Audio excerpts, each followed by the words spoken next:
অন্যরকম খাবার চাচ্ছেন তাদের জন্য এই রেসিপি। দেখুন কত সুন্দর একটা কালার, লোভনীয়। দেখলেই মনে হচ্ছে যেন ২ প্লেট ভাত খেয়ে নেওয়া যাবে।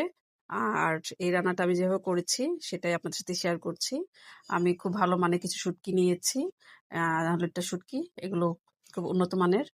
আর পরিষ্কার করা, সাইজে অনেক বড়, দেখতেই পাচ্ছেন। এটা হচ্ছে প্যাকেজিং ভাবে পাওয়া যায়। এই লোটা শুটকিগুলো আমি কেটে ধুয়ে পরিষ্কার করে নিয়েছি। নিয়ে চলে আসলাম রান্নার জন্য। একটা প্যানে বেশ খানিক তেল দিয়েছি। দিয়ে আমি ২ মুঠ পেঁয়াজ দিলাম। দিয়ে দেশি রসুন ১ মুঠ দিয়েছি। এখানে আপনি যত পেঁয়াজ আর রসুনটা ব্যবহার করবেন, খাবারটা তত বেশি টেস্টি হবে এবং গ্রেভিটা বেশি হবে। এখন এটা আমি একটু হালকা ভাজা ভাজা করে নিয়ে এখানে আমি ৫-৬টা মতো শুকনো মরিচ হাত দিয়ে ফেড়ে দিচ্ছি। দিয়ে এখন আবার একটু ভাজা ভাজা করে নিব। নিয়ে এর ভিতরে এখন মিলিয়ে দিব সব হাফ চা চামচ করে, হ্যাঁ, গুঁড়া মশলাগুলো। আর ১ চা চামচ মতো আমি মরিচের গুঁড়া দিব।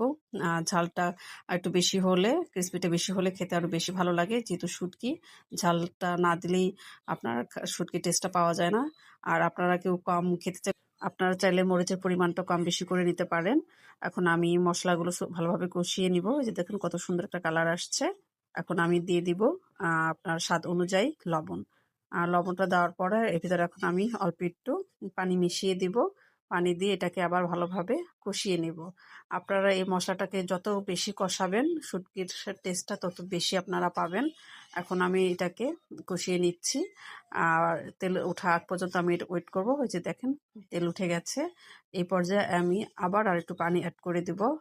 এই যে, কারণ বললামই তো আগে, আপনার যত বেশি কষাবেন তত বেশি খাবারের টেস্টটা বাড়বে। এখন এটা কষানো হয়ে গেলে এখন এখন আমি এর ভিতরে দিয়ে দিব সেই সিদ্ধ করে রাখা লোটে শুটকিগুলো। এখন এর ভিতরে দিয়ে আমি মশলার সাথে খুব ভালোভাবে এটাকে কিছুক্ষণ কষিয়ে নিব। এই যে দেখুন, আর কষানো হয়ে গেছে আমার। খুব কালারটাও খুব খুব সুন্দর একটা কালার চলে আসছে। এখন সেই পর্যায়ে এখন আমি ১ কাপ মতো গরম পানি দিয়ে দিব। দিয়ে এটাকে প্রপার রান্না করে নিব। সেই পর্যন্ত একটু ওয়েট করব।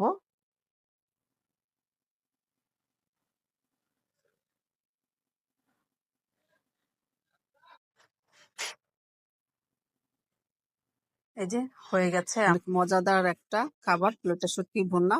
আপনারা অবশ্যই এভাবে বাসায় তৈরি করে খাবেন। একবার এভাবে রান্না করে খেলে বাসায় বারবার তৈরি করে খেতে ইচ্ছে করবে।